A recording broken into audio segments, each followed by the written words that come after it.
போ அஞ்சலி. போ.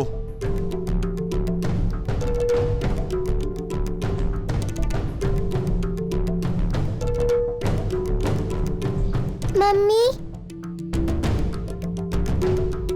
காவ்யா, நீ வந்துட்டியா? வா வா, இங்க உட்காரு. என் பக்கத்துல வா. நான் இனிமே உன்னை திட்ட மாட்டேன். உன்னை நான் திட்ட மாட்டேன். இனிமே உன்னை கஷ்டப்படுத்த மாட்டேன். உன்கிட்ட இனிமே அன்பா நடந்துக்குவேன். இல்ல மம்மி, எனக்கு பயமா இருக்கு. நான் உன் மம்மி தானே. என்ன பார்த்து நீ பயப்படலாமா? பயப்படக்கூடாது. நான் இனிமே காவியா பாப்பாவை அன்பா பாசமா கொஞ்சுவேன். செல்லம்.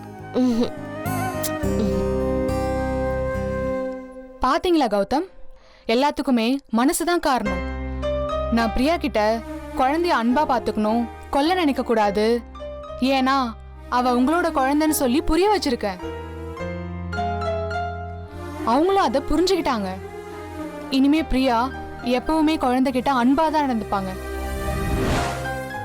ஆனா ஒரு விஷயம், இந்த வீட்ல யாரோ பிரியா கிட்ட தப்பு தப்பா பேசி அவங்களோட மைண்ட மாத்திருக்காங்க.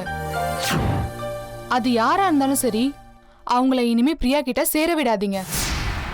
இது எல்லாத்துக்கும் காரணம் தேவிதா. தேவிதா பிரியா கிட்ட பேசி பிரியா மனசுல நஞ்ச கலந்துட்டா. பிரியாவை இனிமே ரொம்ப ஜாக்கிரதையா பாத்துக்கோங்க. Okay doctor. சரி கௌதம், நான் கிளம்புறேன். ஓகே.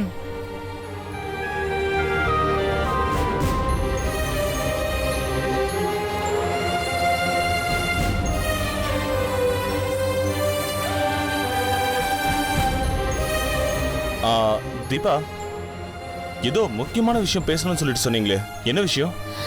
இல்ல கௌதம்,